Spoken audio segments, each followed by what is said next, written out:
चित्परिपूरितान्तर्बाह्याण्डकोशं हरितोपलाभम् तर्काभयेतं विधि सर्वपूर्वगीर्वाणविज्ञानदमानतोऽस्मि प्रथमो हनुमान् नाम द्वितीयो भीमयेव च पूर्णप्रज्ञस्तृतीयस्तु भगवत्कार्यसाधकः बुद्धिर्बलं यशोधैर्यं निर्भयत्वम् अरोगता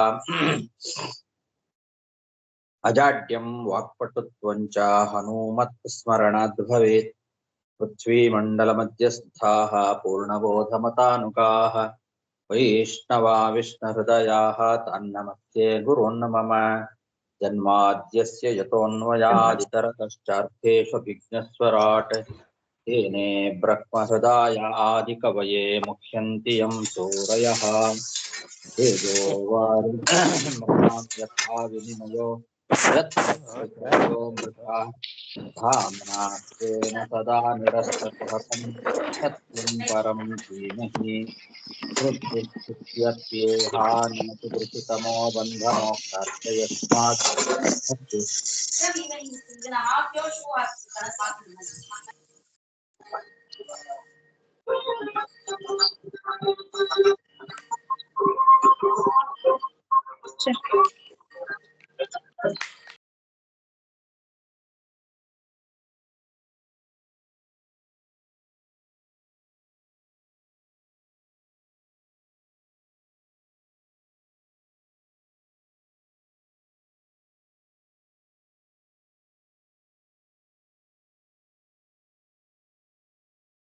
ಗುರುಗಳಿಗೆ ಯಾರು ಮ್ಯೂಟ್ ಮಾಡ್ಬಿಟ್ಟಿದ್ದಾರೆ.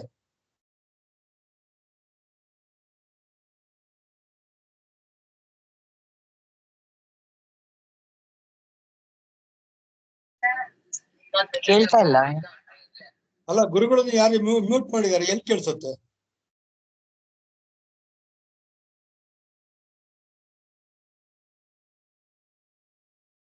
ಮ್ಯೂಟ್ ಮಾಡ್ರಿ ಗುರುಗಳನ್ನ.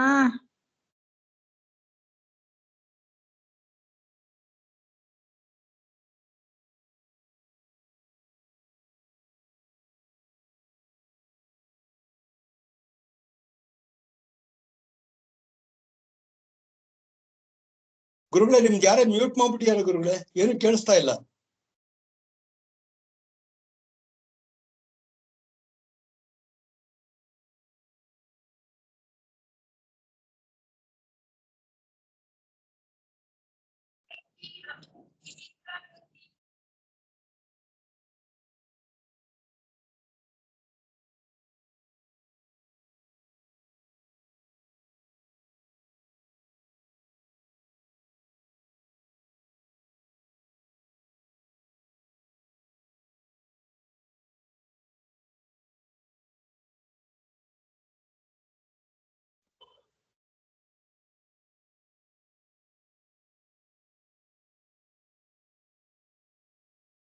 ಗುರುಗಳೇ, ಕೇಳಿಸ್ತಾ ಇದೆಯಾ? ನಂಗೆ ಕೇಳಿಸ್ತಾ ಇದೆ. ಅದೇ ನಿಮ್ದು ಮ್ಯೂಟ್ ಮಾಡ್ಬಿಟ್ಟಿದ್ದೆ. ಅಲ್ಲ, ಮಧ್ಯದಲ್ಲಿ ಮ್ಯೂಟ್ ಆಗಿತ್ತು, ಈಗ ಕೇಳುತ್ತೆ. ಕೇಳಿಸ್ತಾ ಇದೆಯಾ? ಶುರು ಮಾಡ್ಲಾ? ಶುರು ಮಾಡಿ ಗುರು. ಯಂ ಪ್ರವ್ರಜಂತಮನುಪೇತಮಪೇತ ಕೃತ್ಯಂ ದ್ವೈಪಾಯನೋ ವಿರಹ ಕಾತರ ಆಜುಹಾವ ಪುತ್ರೇತಿ ತನ್ಮಯತಯಾತರವೋಪಿ ನೇದುಃ ತಂ ಸರ್ವಭೂತ ಹೃದಯಂ ಮುನಿಮಾನತೋಸ್ಮಿ. ಶ್ರೀ ಗುರುಭ್ಯೋ ನಮಃ. ಹರಿ ಓಂ. ಶ್ರೀಮದ್ ಭಾಗವತದ ಷಷ್ಠ ಸ್ಕಂದದ 17ನೇ ಅಧ್ಯಾಯದಲ್ಲಿ ಇವತ್ತು 21ನೇ ಶ್ಲೋಕ. ಏಕಸೃಜತಿ ಭೂತಾನಿ ಭಗವಾನ್ ಆತ್ಮಮಾಯಯಾ ಯೇಷಾಂ ಬಂಧಂ ಚ ಮೋಕ್ಷಂ ಚ ಸುಖಂ ದುಃಖಂ ಚ ನಿಷ್ಕಳಃ. ಚಿತ್ರಕೇತು ಮಹಾರಾಜ ಪಾರ್ವತೀ ದೇವಿಯ ಶಾಪವನ್ನ ಸ್ವೀಕಾರವನ್ನ ಮಾಡ್ತಾ ಹೇಳ್ತಾ ಇರುವಂತಹ ಮಾತು, ಭಗವಂತನ ಸಂಕಲ್ಪದಂತೆಯೇ ಎಲ್ಲವೂ ನಡೆಯುತ್ತೆ. ಅವರವರ ಕರ್ಮಾನುಸಾರವಾಗಿ ಪ್ರತಿಯೊಬ್ಬರೂ ಕೂಡ ಈ ಸಂಸಾರ ಚಕ್ರದಲ್ಲಿ ಭಗವಂತನ ಸಂಕಲ್ಪದಂತೆ ನಡೆಯಲೇಬೇಕು. ಈ ತ್ರಿಗುಣ ಪ್ರವಾಹ ರೂಪವಾದಂತಹ ಸಂಸಾರದಲ್ಲಿ ನಾವು ಬಿದ್ದಿದ್ದೇವೆ. ಇದರ ಮುಂದೆ ಉಳಿದದ್ದೆಲ್ಲವೂ ಕೂಡ ಸ್ವರ್ಗ, ನರಕ, ಸುಖ, ದುಃಖ, ಶಾಪ, ಅನುಗ್ರಹ ಎಲ್ಲವೂ ಕೂಡ ಅಲ್ಪ. ಈ ಸಂಸಾರ ಚಕ್ರ ಅಂತನ್ನೋದು ದೊಡ್ಡದು. ಹಾಗಾಗಿ ಶಾಪ ಮೊದಲಾದವುಗಳೆಲ್ಲ ಭಗವಂತನ ಸಂಕಲ್ಪದಂತೆಯೇ ಬರ್ತಾವೆ. ಅವನೊಬ್ಬನೇ ಸ್ವೇಚ್ಛೆಯಿಂದ ತನ್ನ ಅಧೀನವಾದಂತಹ ಪ್ರಕೃತಿಯಿಂದ ಜೀವಿಗಳನ್ನ ಸೃಷ್ಟಿ ಮಾಡ್ತಾನೆ. ಆ ಜೀವಿಗಳಿಗೆ ಬಂಧ, ಮೋಕ್ಷ, ಸುಖ, ದುಃಖ ಮೊದಲಾದವುಗಳನ್ನೆಲ್ಲ ಅವನೇ ಕೊಡ್ತಾನೆ. ಅವನಿಗೆ ಸ್ವತಃ ಬಂಧ, ಮೋಕ್ಷ ಮೊದಲಾದವುಗಳು ಯಾವುದೂ ಇಲ್ಲ. ಅಂತಹ ಭಗವಂತ ಸ್ವೇಚ್ಛೆಯಿಂದಲೇ ಜೀವರುಗಳಿಗೆ ಆ ಬಂಧ ಮೋಕ್ಷಾದಿಗಳನ್ನ, ಸುಖ ದುಃಖಾದಿಗಳನ್ನ ಕೊಡ್ತಾನೆ. ಏಕಸೃಜತಿ ಭೂತಾನಿ ಭಗವಾನ್ ಆತ್ಮ ಮಾಯಯಾ ಯೇಷಾಂ ಬಂಧಂ ಚ ಮೋಕ್ಷಂ ಚ ಸುಖಂ ದುಃಖಂ ಚ ನಿಷ್ಕಳಃ ನ ಚಾಸ್ಯ ಕಶ್ಚಿದ್ದಯಿತೋ ನ ಪ್ರತೀಪೋ ನ ಜ್ಞಾತಿ ಬಂಧುರ್ನ ಪರೋ ನ ಚ ಸ್ವಃ ಸಮಸ್ಯ ಸರ್ವಸ್ಯ ನಿರಂಜನಸ್ಯ ಕುತೋನುರಾಗ ಕುತಯೇವ ರೋಷಃ. ಆ ಭಗವಂತ ಕೆಲವರಿಗೆ ಸುಖವನ್ನ ಕೊಡ್ತಾನೆ, ಕೆಲವರಿಗೆ ದುಃಖವನ್ನ ಕೊಡ್ತಾನೆ, ಕೆಲವರಿಗೆ ಬಂಧನದಲ್ಲಿ ಇಡ್ತಾನೆ, ಕೆಲವರಿಗೆ ಮೋಕ್ಷವನ್ನ ಕೊಡ್ತಾನೆ. ಅಂದ ಮಾತ್ರಕ್ಕೆ ಅವನಿಗೆ ಪಕ್ಷಪಾತ ಇದೆ ಜೀವರಲ್ಲಿ ಅಂತ ತಿಳ್ಕೊಳ್ಳಬಾರದು. ಅವನಿಗೆ ವಿನಾಕಾರಣ ಯಾರ ಮೇಲೂ ಕೂಡ ಪಕ್ಷಪಾತ ಇಲ್ಲ. ಅವರವರ ಯೋಗ್ಯತೆ ಮತ್ತು ಕರ್ಮಗಳನ್ನ ನೋಡಿ ಅವುಗಳಿಗನುಗುಣವಾಗಿಯೇ ಸುಖ, ದುಃಖ ಮೊದಲಾದವುಗಳನ್ನ ಕೊಡ್ತಾನೆ ಹೊರತು ಅವನಿಗೆ ಯಾರೂ ಕೂಡ ಆ ಯೋಗ್ಯತೆಗೆ ವ್ಯತಿರಿಕ್ತವಾಗಿ ಅತ್ಯಂತ ಪ್ರೀತಿ ಪಾತ್ರರು ಅಂತ ಇಲ್ಲ, ಯಾರು ಅವನಿಗೆ ವಿರೋಧಿಗಳು ಅಂತ ಇಲ್ಲ, ಯಾರು ಜ್ಞಾತಿಗಳು ಬಂಧುಗಳು ಅಂತ ಇಲ್ಲ, ಯಾರು ಬೇರೆಯವರು ಇವರು ಪರಕೀಯರು ತನ್ನವರಲ್ಲ ಅಂತಿಲ್ಲ. ಅವರವರ ಯೋಗ್ಯತೆ ಏನಿದೆ ಆ ಯೋಗ್ಯತೆಗೆ ವ್ಯತಿರಿಕ್ತವಾಗಿ ಯಾವತ್ತೂ ಭಗವಂತ ನಡ್ಕೊಳ್ಳೋದಿಲ್ಲ.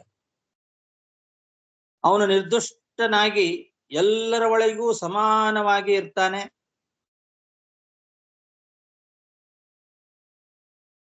ವೈಷಮ್ಯ ಅನ್ನೋದು ಅವನಲ್ಲಿ ಇಲ್ಲ. ಹೀಗಿರುವಾಗ ಅವನಿಗೆ ರಾಗ ಎಲ್ಲಿಂದ ಬರಬೇಕು, ದ್ವೇಷ ಎಲ್ಲಿಂದ ಬರಬೇಕು? ವೈಷಮ್ಯವೇ ಇಲ್ಲ ಅವನಿಗೆ, ಯಾರ ಮೇಲೂ ವೈಷಮ್ಯ ಇಲ್ಲ, ಎಲ್ಲರಲ್ಲಿಯೂ ಕೂಡ ಸಮಾನವಾಗಿ ಇರ್ತಕ್ಕಂಥವನು ಅಂದ ಮೇಲೆ ಅವನಿಗೆ ರಾಗ ಆಗ್ಲಿ ದ್ವೇಷ ಆಗ್ಲಿ ಹೇಗೆ ಬರ್ಲಿಕ್ಕೆ ಸಾಧ್ಯ ಅಂತ ಕೇಳ್ತಾ ಇದ್ದಾನೆ.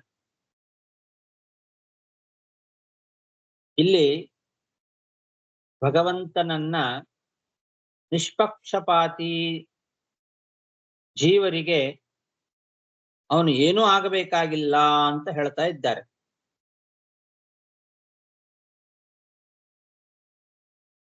ಅವರವರ ಕರ್ಮಾನುಸಾರವಾಗಿಯೇ ಭಗವಂತ ಅವರಿಗೆ ಸುಖ ದುಃಖಾದಿಗಳನ್ನ ನೀಡುತ್ತಾ ಅವನು ಸಮಾನವಾಗಿದ್ದಾನೆ ಅಂತ ಅನ್ನೋದು ಚಿತ್ರಕೇತು ಮಹಾರಾಜನ ಅಭಿಪ್ರಾಯ.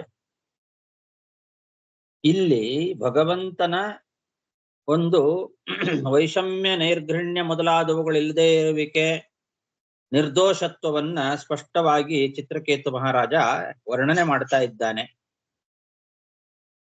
ಇಲ್ಲಿ ವೀರರಾಘವ ವ್ಯಾಖ್ಯಾನ ಮತ್ತು ಭಗವತ್ ಪ್ರಸಾದ ವ್ಯಾಖ್ಯಾನಗಳಲ್ಲಿ ಅವರು ಇದನ್ನ ಜೀವ ಸ್ವಭಾವದ ವರ್ಣನೆ ಅಂತ ಹೇಳ್ತಾರೆ. ಈ ಶ್ಲೋಕವನ್ನ ಜೀವರು ಸ್ವಭಾವತಃ ಸಮನಾಗಿದ್ದಾನೆ ಜೀವ. ಅವನಿಗೆ ಶರೀರದಲ್ಲಿ ಮಾತ್ರ ದೇವ ಮಾನವ ಮುಂತಾದ ಶರೀರಗಳಲ್ಲಿ ಅವನು ಹುಟ್ಟಿದಾಗ ಅವನಲ್ಲಿ ಕಾಣುವ ವ್ಯತ್ಯಾಸಗಳು ಪ್ರಕೃತಿ ವಿಕಾರವಾದ ಆಯಾ ಶರೀರಗಳಲ್ಲೇ ಇರುವಂಥದ್ದು, ಜೀವನಲ್ಲಿ ಅವು ಸ್ವಾಭಾವಿಕವಾಗಿ ಇರುವಂಥದ್ದಲ್ಲ ಅಂತ ಹೀಗೆ ಈ ಶ್ಲೋಕಕ್ಕೆ ವ್ಯಾಖ್ಯಾನ ಮಾಡಿದ್ದಾರೆ ಅವರು. ಆದ್ರೆ ಹಿಂದಿನ ಶ್ಲೋಕದಲ್ಲಿ ಏಕಸೃಜತಿ ಭೂತಾನಿ ಭಗವಾನಾತ್ಮ ಮಾಯೆಯ ಅಂತಿದೆ.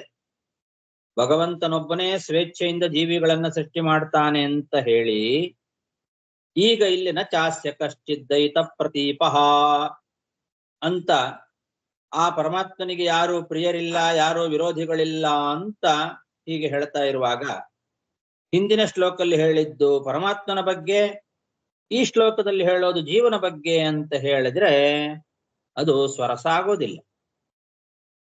ಅವರು ಹಾಗೆ ವ್ಯಾಖ್ಯಾನ ಮಾಡಿದ್ದಾರೆ. ಹಿಂದಿನ ಶ್ಲೋಕದಲ್ಲಿ ಹೇಳಿದ್ದು ಪರಮಾತ್ಮನಿಗೆ ಒಬ್ಬನೇ ಸ್ವೇಚ್ಛೆಯಿಂದ ಈ ಜಗತ್ತನ್ನ ಸೃಷ್ಟಿ ಮಾಡ್ತಾನೆ ಅಂತ ಹೇಳಿ, ಈಗ ಅವನಿಗೆ ಯಾರೂ ಪ್ರಿಯರಲ್ಲ, ಯಾರೂ ವಿರೋಧಿಗಳಲ್ಲ ಅಂತ ಹಾಗೆ ಹೇಳಬೇಕೇ ಹೊರತು ಜೀವನ ಬಗ್ಗೆ ಹೇಳ್ತಾ ಇರೋದು ಅಂತ ಹೇಳಿಬಿಟ್ರೆ ಹಿಂದಿನ ಶ್ಲೋಕಕ್ಕೂ ಈ ಶ್ಲೋಕಕ್ಕೂ ಸರಿಯಾಗಿ ವ್ಯಾಖ್ಯಾನ ಮಾಡಿದ ಹಾಗಾಗೋದಿಲ್ಲ. ಸಮಸ್ಯ ಸರ್ವಸ್ಯ ನಿರಂಜನಸ್ಯ ಅಂತಿದೆ ಇಲ್ಲಿ. ಎಲ್ಲ ಕಡೆಗೆ ಸಮಾನವಾಗಿದ್ದಾನೆ, ನಿರ್ದುಷ್ಟನಾಗಿದ್ದಾನೆ ಅಂತ ಇದು ಭಗವಂತನ ಬಗ್ಗೆ ಹೇಳ್ತಾ ಇರೋದು ಅಂತ ಸ್ಪಷ್ಟವಾಗಿ ಗೊತ್ತಾಗ್ತದೆ. ಯಾಕೆ ಅಂದ್ರೆ ಭಗವದ್ಗೀತೆಯಲ್ಲಿ ಕೃಷ್ಣ ಹಾಗೆ ಹೇಳಿದ್ದಾನೆ, ಸಮೋಹಂ ಸರ್ವಭೂತೇಷು ನಮೇ ದ್ವೇಷ್ಯೋಸ್ತಿ ನ ಪ್ರಿಯ ಅಂತ ಸ್ಪಷ್ಟವಾಗಿ ಭಗವದ್ಗೀತೆಯ ಮಾತು ಏನಿದೆ ಅದರ ಹಾಗೇನೆ ಇಲ್ಲಿ ಸಮಸ್ಯ ಸರ್ವಸ್ಯ ನಿರಂಜನಸ್ಯ ಅಂತ ಇದೆ. ಹಾಗಾಗಿ ಎಲ್ಲಾ ಜೀವಿಗಳ ವಿಷಯದಲ್ಲಿಯೂ ನಾನು ಸಮಾನವಾಗಿ ನಿಷ್ಪಕ್ಷಪಾತವಾಗಿಯೇ ಇರ್ತೇನೆ. ಯಾವ ಭಕ್ತನು ನನಗೆ ದ್ವೇಷ ಪಾತ್ರನಲ್ಲ, ಯಾವ ಅಭಕ್ತನು ನನಗೆ ಪ್ರೀತಿ ಪಾತ್ರನೂ ಅಲ್ಲ ಅಂತ ಹೀಗೆ ಭಗವದ್ಗೀತೆಯಲ್ಲಿ ಹೇಳಿದ ಮಾತಿಗೆ ಛಾಯೆಯಂತೆ ಇರ್ತಕ್ಕಂತಹ ಭಾಗವತದ ಈ ಶ್ಲೋಕ ಜೀವಸ್ವರೂಪವನ್ನ ವರ್ಣನೆ ಮಾಡ್ತಾ ಇದೆ ಅಂತ ವ್ಯಾಖ್ಯಾನ ಮಾಡೋದು ಸರಿಯಲ್ಲ.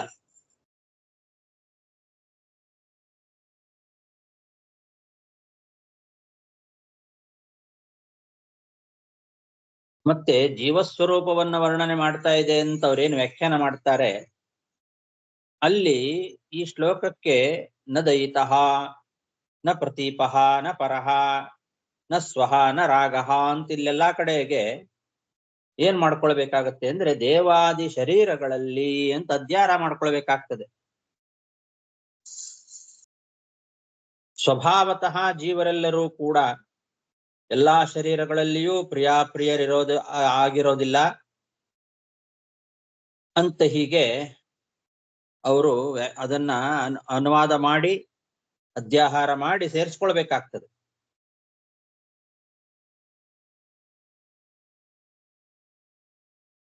ಶ್ರೀಧರಿಯ ವ್ಯಾಖ್ಯಾನದಲ್ಲಿ ಅವರು ಈ ಶ್ಲೋಕ ಪರಮಾತ್ಮ ಪರ ಅಂತಾನೆ ತಗೊಂಡಿದ್ದಾರೆ.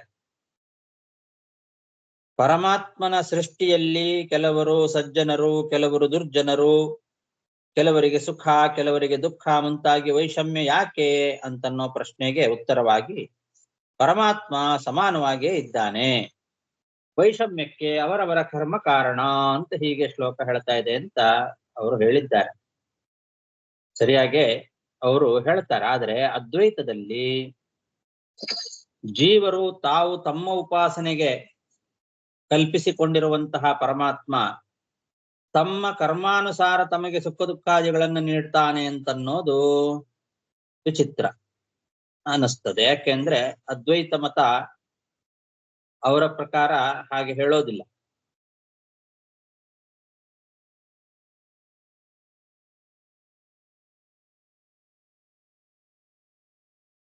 ಅವರು ಕರ್ಮವನ್ನ ಕಾರಣ ಅಂತ ಹೇಳೋ ಹಾಗಿಲ್ಲ. ಜೀವ ಸ್ವರೂಪ ಯೋಗ್ಯತೆಯನ್ನ ಗಮನದಲ್ಲಿ ಇಟ್ಟುಕೊಂಡೇ ಪರಮಾತ್ಮ ಸುಖ ದುಃಖಾದಿಗಳನ್ನ ಕೊಡ್ತಾನೆ. ಅದರಿಂದ ಅವನು ನಿಷ್ಪಕ್ಷಪಾತಿ ಅಂತ ಹೀಗೆ ಹೇಳಬೇಕು. ಇಲ್ಲಿ ಮಧ್ವಾಚಾರ್ಯರು ಮಾಹಾತ್ಮ್ಯ ಅಂತನ್ನೋ ಗ್ರಂಥದ ಒಂದು ಶ್ಲೋಕವನ್ನ ಉದಾಹರಿಸಿ ನಮಗೆ ಈ ಶ್ಲೋಕದ ಅರ್ಥವನ್ನ ಸ್ಪಷ್ಟಪಡಿಸ್ತಾ ಇದ್ದಾರೆ. ಸೇವಾ ಯೋಗ್ಯಾತಿರೇಕೇಣ ಸ್ವಾನಾಮಪಿ ನ ದಾಸ್ಯತಿ ಅಪರಾಧಾತಿರೇಕೇಣ ನಾಣ್ಯಸ್ಯಾತಃ ಸಮೋ ಹರಿಃ ಇತಿ ಮಾಹಾತ್ಮೆ. ಭಕ್ತರಿಗೂ ಅವರ ಸ್ವರೂಪಕ್ಕೆ ಯೋಗ್ಯವಾದ ಸೇವೆಯನ್ನ ಮಾಡದೇ ಇದ್ರೆ ಅವರಿಗೆ ಅವರದ್ದೇ ಆದ ಸುಖವನ್ನು ಕೂಡ ಭಗವಂತ ಕೊಡೋದಿಲ್ಲ. ಅವರು ಭಕ್ತರೇ ಆಗಿರ್ಬೋದು, ಆದ್ರೆ ಅವರ ಸ್ವರೂಪಕ್ಕೆ ಯೋಗ್ಯವಾದ ಸೇವೆಯನ್ನ ಅವರು ಮಾಡಿದಾಗ ಮಾತ್ರ ಅವರಿಗೆ ಆ ಸುಖವನ್ನ ಕೊಡ್ತಾನೆ ಹೊರತು ಇಲ್ಲದೆ ಇದ್ರೆ ಆ ಸೇವೆಯನ್ನ ಮಾಡದೆ ಅವರಿಗೆ ಆ ಸುಖವನ್ನ ಕೊಡೋದಿಲ್ಲ. ಹಾಗೆ ದ್ವೇಷಿಗಳಿಗೂ ಕೂಡ ಅವರ ಸ್ವರೂಪಕ್ಕೆ ಯೋಗ್ಯವಾದ ಅಪರಾಧವನ್ನ ಅವರು ಮಾಡದೇ ಇದ್ರೆ ಅವರಿಗೆ ಆ ದುಃಖವನ್ನು ಕೊಡೋದಿಲ್ಲ. ಆದ್ರಿಂದ ಭಗವಂತ ಸಮಾನ ಅಂತ ಕರೆಸ್ಕೊಂಡಿದ್ದಾನೆ ಅಂತ ಹೀಗೆ ಮಹಾತ್ಮ ಅನ್ನೋ ಗ್ರಂಥದಲ್ಲಿ ಹೇಳಿದ್ದಾರೆ. ಸೇವಾ ಯೋಗ್ಯ ಅಂದ್ರೆ ಯೋಗ್ಯವಾದ ಸೇವೆ. ಆ ಯೋಗ್ಯವಾದ ಸೇವೆಯನ್ನು ಅವರು ಮಾಡಿದಾಗ ಮಾತ್ರ ಅದಕ್ಕೆ ಅವರ ಸುಖವನ್ನು ಅಥವಾ ದುಃಖವನ್ನು ಕೊಡ್ತಾನೆ ಅಂತ ಹೀಗೆ ಈ ಶ್ಲೋಕವನ್ನ ಇಲ್ಲಿ ಹೇಳಿ, ಇದು ಪರಮಾತ್ಮ ಪರ, ಪರಮಾತ್ಮ ಸಮಾನವಾಗಿದ್ದಾನೆ ಅನ್ನೋದನ್ನ ಚಿತ್ರಕೇತು ರಾಜ ಹೇಳ್ತಾ ಇದ್ದಾನೆ. ಅವನಿಗೆ ಜೀವರ ಮೇಲೆ ವಿನಾಕಾರಣ ಪಕ್ಷಪಾತ ಇಲ್ಲ. ಅವರವರ ಯೋಗ್ಯತೆ ಕರ್ಮಗಳನ್ನ ನೋಡಿ ಅವುಗಳಿಗೆ ಅನುಸಾರವಾಗಿಯೇ ಸುಖ ದುಃಖ ಮೊದಲಾದವುಗಳನ್ನ ಕೊಡ್ತಾನೆ. ಆ ಯೋಗ್ಯತೆಗೆ ವ್ಯತಿರಿಕ್ತವಾಗಿ ಅವನಿಗೆ ಯಾರು ಪ್ರೀತಿಪಾತ್ರರು ಅಂತಿಲ್ಲ. ನ ಕಶ್ಚಿತ್ ದೈತಃ ನ ಪ್ರತೀಪಃ ನ ಜ್ಞಾತಿ ನ ಬಂಧು ನ ಪರಃ ನ ಚ ಸ್ವಃ. ಯಾರು ಅವನಿಗೆ ವಿರೋಧಿಗಳು ಅಂತಿಲ್ಲ, ಯಾರು ಜ್ಞಾತಿಗಳಾಗ್ಲಿ ಬಂಧುಗಳಾಗ್ಲಿ ಇಲ್ಲ. ಅವನಿಗೆ ಪರಕೀಯರು ಅಂತ ಯಾರು ಇಲ್ಲ, ತನ್ನವರು ಅಂತ ಯಾರು ಇಲ್ಲ. ಅವನು ನಿರ್ದುಷ್ಟವಾಗಿ ಇರ್ತಾನೆ, ಎಲ್ಲರಲ್ಲಿಯೂ ಸಮಾನವಾಗಿರ್ತಾನೆ. ಹೀಗಿರುವಾಗ ಕುತೋನು ರಾಗ ಕುತ ಏವ ರೋಷಃ. ಅವನಿಗೆ ರಾಗ ಮತ್ತು ದ್ವೇಷ ಇದೆಲ್ಲ ಎಲ್ಲಿಂದ ಬರ್ಲಿಕ್ಕೆ ಸಾಧ್ಯ? ಹೀಗೆ ಭಗವಂತನ ಸಮತ್ವವನ್ನ ಇಲ್ಲಿ ಚಿತ್ರಕೇತು ವರ್ಣನೆ ಮಾಡ್ತಾ ಇದ್ದಾನೆ. ನ ಚಾಸ್ಯ ಕಶ್ಚಿದ್ದಯಿತೋ ನ ಪ್ರತೀಪೋ ನ ಜ್ಞಾತಿ ಬಂಧುರ್ನ ಪರೋ ನ ಚ ಸ್ವಃ ಸಮಸ್ಯ ಸರ್ವಸ್ಯ ನಿರಂಜನಸ್ಯ ಕುತೋನುರಾಗ ಕುತ ಏವ ರೋಷಃ ತಥಾಪಿ ತಚ್ಛಕ್ತಿ ವಿಸರ್ಗ ಯೇಷಾಂ ಸುಖಾಯ ದುಃಖಾಯ ಹಿತಾಹಿತಾಯ ಬಂಧಾಯ ಮೋಕ್ಷಾಯ ಚ ಮೃತ್ಯುಜನ್ಮನೋಃ ಶರೀರಿಣಾಂ ಸಂಸೃತಯೇ ಚ ಕಲ್ಪತೆ. ಎಲ್ಲರಲ್ಲಿಯೂ ಕೂಡ ಅವನು ಸಮಾನವಾಗೇ ಇರ್ತಾನೆ. ಅವನಿಗೆ ಯಾರು ಕೂಡ ದ್ವೇಷ್ಯರು ಅಂತಾಗ್ಲಿ, ಯಾರು ಕೂಡ ಪ್ರೀತಿಪಾತ್ರರು ಅಂತಾಗ್ಲಿ ಇಲ್ಲ. ಅವನ ಸಾಮರ್ಥ್ಯದಿಂದ ಯೋಗ್ಯತೆಗೆ ಅನುಗುಣವಾಗಿ ಉಂಟಾಗುವ ಆ ಪುಣ್ಯ ಪಾಪ ಕರ್ಮಗಳೇನಿದ್ದಾವೆ, ಆ ಪುಣ್ಯ ಪಾಪ ಕರ್ಮಗಳೇ ಈ ಶರೀರಿಗಳಿಗೆ ತಮಸ್ಸಿನಲ್ಲಿ ಶಾಶ್ವತವಾದ ಬಂಧಕ್ಕೆ ಕಾರಣ ಆಗ್ತದೆ, ಕಾರಣ ಆಗ್ತದೆ. ಅದು ನಿತ್ಯ ಸಂಸಾರಕ್ಕೆ ಕಾರಣ ಆಗ್ತದೆ. ಹಿತ ಅಹಿತ ಮಿಶ್ರ ಅನುಭವಕ್ಕೆ ಅದು ಕಾರಣ ಆಗ್ತದೆ. ಉತ್ತಮ ಜೀವರಿಗೆ ಈ ಜನನ ಮರಣಗಳಿಂದ ಬಿಡುಗಡೆ, ನಿತ್ಯವಾದ ಸುಖ ಸಿಗಲಿಕ್ಕೆ ಅದು ಕಾರಣ ಆಗ್ತದೆ. ಅವರವರ ಯೋಗ್ಯತೆಗೆ ಅನುಗುಣವಾಗಿಯೇ ಅವರು ಮಾಡುವ ಪುಣ್ಯ ಪಾಪ ಕರ್ಮಗಳೇನಿದ್ದಾವೆ ಆ ಕರ್ಮಗಳೇ ಕಾರಣ ಆಗ್ತದೆ ಹೊರತು ಅವನು ಎಲ್ಲರಲ್ಲಿಯೂ ಸಮಾನವಾಗಿ ಇರ್ತಾನೆ. ತಥಾಪಿ ತಚ್ಛಕ್ತಿ ವಿಸರ್ಗ ಯೇಷಾಂ ಸುಖಾಯ ದುಃಖಾಯ ಹಿತಾಹಿತಾಯ ಬಂಧಾಯ ಮೋಕ್ಷಾಯ ಚ ಮೃತ್ಯುಜನ್ಮನೋಃ ಶರೀರಿಣಾಂ ಸಂಸೃತಯೇ ಚ ಕಲ್ಪತೆ. ಅಥ ಪ್ರಸಾದಯೇತ್ ನ ತ್ವಾಂ ಶಾಪಮೋಕ್ಷಾಯ ಭಾಮಿನಿ ಯನ್ಮನ್ಯಸೆ ಅಸಾಧೂಕ್ತಂ ಮಮ ತತ್ ಕ್ಷಮ್ಯತಾಂ ಸತಿ. ಅದಕ್ಕೋಸ್ಕರ ಎಲೆ ತಾಯಿಯೇ, ಭಾಮಿನಿ ದೇವಿಯೇ ಅಂತ ಪಾರ್ವತಿ ದೇವಿಯನ್ನು ಕುರಿತು ಚಿತ್ರಕೇತು ಹೇಳ್ತಾ ಇದ್ದಾನೆ. ಎಲೆ ತಾಯಿ, ನಾನು ಈ ಶಾಪದಿಂದ ಬಿಡುಗಡೆಯಾಗಿ ನಿನ್ನನ್ನ ಪ್ರಸನ್ನಗೊಳಿಸ್ತಾ ಇಲ್ಲ.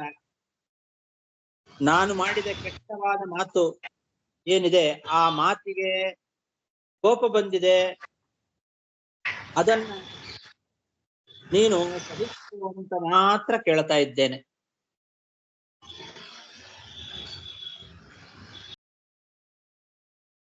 ನನ್ನನ್ನು ಬಿಡುಗಡೆ ಮಾಡು ಶಾಪದಿಂದ ಅಂತ ನಿನ್ನನ್ನು ಪ್ರಸನ್ನೀಕರಿಸ್ಕೊಳ್ಬೇಕು ಅಂತ ನಾನೇನು ಹೊರಟಿಲ್ಲ. ಭಗವಂತನ ಇಚ್ಛೆ ಅಂತಾನೆ ಆಗ್ತದೆ ಎಲ್ಲವೂ ಕೂಡ. ಅವರವರ ಕರ್ಮಾನುಸಾರವಾಗಿ ಅವರವರು ಏನು ಅನುಭವಿಸ್ಬೇಕೋ ಅದನ್ನ ಯಾರು ನಿರಾಕರಣೆ ಮಾಡ್ಲಿಕ್ಕೆ ಸಾಧ್ಯ ಇಲ್ಲ. ಆದ್ರಿಂದ ನಾನು ನ ತ್ವಾಂ ಪ್ರಸಾದಯೇ, ನನ್ನನ್ನ ಬಿಡುಗಡೆಗೊಳಿಸು, ಶಾಪ ವಿಮುಕ್ತನನ್ನಾಗಿ ಮಾಡು, ಪ್ರಸನ್ನಳಾಗು ನನ್ನ ಬಗ್ಗೆ ಅಂತ ಏನ್ ಕೇಳ್ತಾ ಇಲ್ಲ.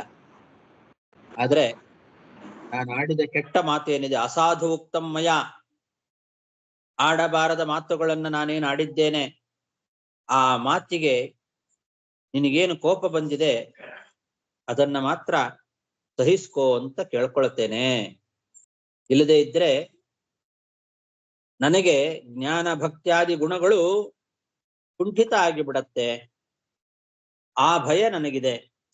ಅದಕ್ಕೋಸ್ಕರ ನನ್ನ ಮೇಲೆ ನಿನಗೆ ಆ ಕೋಪ ಏನು ಬಂದಿದೆ ಆ ಕೋಪವನ್ನ ಮಾತ್ರ ಮಾಡಬೇಡ, ಆ ಕೋಪವನ್ನ ಸಹಿಸ್ಕೋ ಅಂತ ಅದು ಮಾತ್ರ ನಾನು ಕೇಳ್ಕೊಳ್ತೇನೆ. ತತ್ ಕ್ಷಮ್ಯತಾಂ ಅಥ ಪ್ರಸಾದಯೇನ ತ್ವಾಂ ಶಾಪ ಮೋಕ್ಷಾಯ ಭಾಮಿನಿ ಯನ್ಮನ್ಯಸೆ ಅಸಾಧೂಕ್ತಂ ಮಮ ತತ್ ಕ್ಷಮ್ಯತಾಂ ಸತಿ ಅಂತ ಇಷ್ಟು ಚಿತ್ರಕೇತು ಮಹಾರಾಜ ಪಾರ್ವತೀ ದೇವಿಯ ಮುಂದೆ ಹೇಳ್ತಾ ಇದ್ದಾನೆ. ಅಲ್ಲಿಗೆ 24 ಶ್ಲೋಕಗಳಾಯ್ತು. ಸಾಕು. ಶ್ರೀಕೃಷ್ಣಾರ್ಪಣಮಸ್ತು.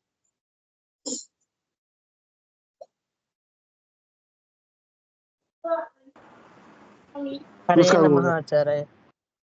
ನಮಸ್ಕಾರ ಗುರುಗಳೇ. ಹರೇ ನಮಸ್ಕಾರ ಗುರುಗಳೇ.